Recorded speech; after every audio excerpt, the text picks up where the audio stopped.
Jasmine Mander, the former women's Canadian assistant coach who was handed a 1-year ban by FIFA for her role in the drone spying scandal, released an article recently on the Players Tribune website. She apologized for her role in all of it. She discussed the spying culture at Canada Soccer and just sort of the personal toll it took on her.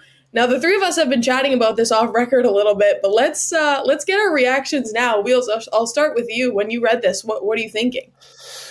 Well, I hope that she's in a better place, first and foremost, because no matter what she did, there's always room for second chances. And I hope that kind of airing some of this puts her in a better place from a psychological perspective. With that being said, the principals involved in this drone scandal, they're not victims here. They're not. They perpetuated something that was unbecoming for years. It was set in the culture of Canadian soccer. And what this article does is it very much brings that to light.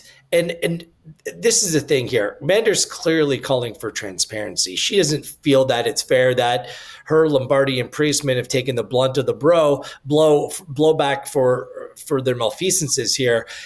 Meanwhile, others have kind of been left in a position where they haven't received like treatment. It's not about eye for an eye, but Canada Soccer has come out and said that they wanted to approach dealing with this issue with transparency, and it's been anything but transparent. And look, the current regime, the current leadership at Canada Soccer, they weren't involved during the time when this was going on. But if they were going to be transparent, then maybe it'd be advisable to show a little bit going forward. But I just don't think that that's going to be the case. The Regan Boggin report came out. Mander pointed that out. All the redactions, we did a show on it at that time. It was like it didn't answer any of the questions that they claimed that the public deserve to have. So that created an awkward situation. And then just a couple of weeks ago, levying punishment towards 14 other coaches and people around the program, but not naming those individuals or what the punishments were or what the punishments were for, just leaves still a veil of secrecy behind this entire thing. So you can't claim that you're being transparent without actually being transparent.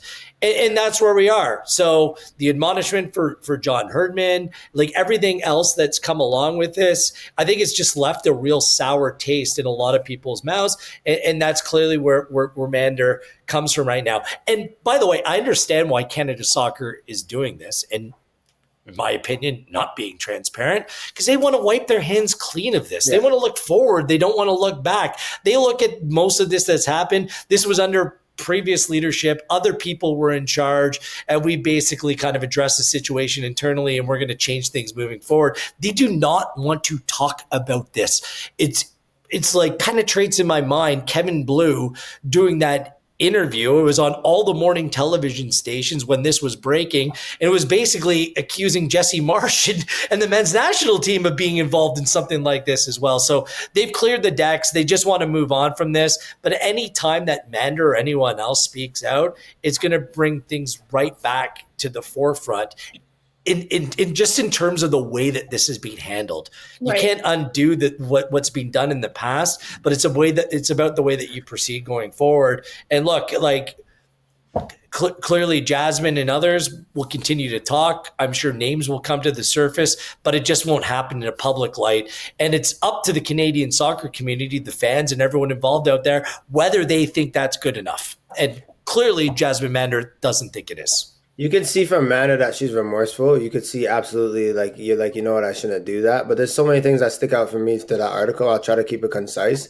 But when you're apologizing for something and then other people that were involved as well and their names not brought to the forefront, that does sting. It brings me back to sophomore year in university where all I did, and I got in deep trouble for this, was bring people to the party. But because I was known, I got in trouble I threw a rager. And I'm like, man, there were 15 other people involved, but it ended up being Jordan Wilson's party. That's what's happening right now with Lombardi, with Mander, and you think about it. These are the names that people are remembering. So when you're reading at the end of the article, she's like, obviously you being Canadian, how much pride that you have, and 40 million people are kind of reverting back to you as this cheater, which she did. But it's hard to look at that because she wasn't the only one. And thinking about coming to this program when she was 25, I know being the youngest person on certain teams as well. When you go into an atmosphere, you're doing whatever the big dogs are doing or whatever they're telling you to do. So it's like one of those, you did cheat, but I kind of do feel for her in a way because you're trying to fit into the mold and figure out what happened. So yeah, Wheels is so right in terms of Kevin Blue and how things are moving forward for this to be something of the past. But the ramifications and the humans and the people that we're dealing with, this is always something that will just have such a dark cloud over. And yeah, it's just never, I always talk about feel-good stories. This one, that time, the Olympics and all that happened, decades from now, we'll still be talking about and still uncovering things bit by bit. And it's just unfortunate when you really think about it. It's funny, like you never want to be a snitch, but based upon what she says, you can kind of connect the dots. Like, this has happened over the course of her coaching career that, spying on other teams' training became commonplace. Well, look where she worked. Look who she worked for and who were their associates. You understand where this culture came from. So without naming names, if you can't connect the dots, then you're just not looking at things the right way. So she didn't really have to come out and name names, but this was clearly culturally embedded, and she makes that crystal clear. So I think at this point, you don't need some, fake or not fake, but I don't know, some commission report that really told you a whole lot of nothing. You don't need that anymore. I think that people will just continue to speak their truth as we move forward beyond this. And by the way, people like Jasmine Mander and Bev Priestman's being hired for another job. I'm sure John Herdman will. I don't think any of them should have the collective sports death penalty, that they shouldn't be hired or shouldn't be given another opportunity. All of them should. Look, people make mistakes in life, and this was something that was completely unbecoming, but you want to learn from that and be able to move forward with it with the sort of dignity and freeness. So hopefully that's what that does. And I don't wish long-term ill will towards any of these people. It was a mistake. It was a bad look, and things need to be adjudicated differently and handled differently going forward. But I hope that more opportunity comes their way, because generally in all of our dealings with these people, and I've dealt with Jasmine and others in the past, I think that they're well-intentioned people who sometimes get caught up in the moment and the lines get blurred, and then you inevitably cross it and there's no coming back. And that's the way that I kind of look at things here.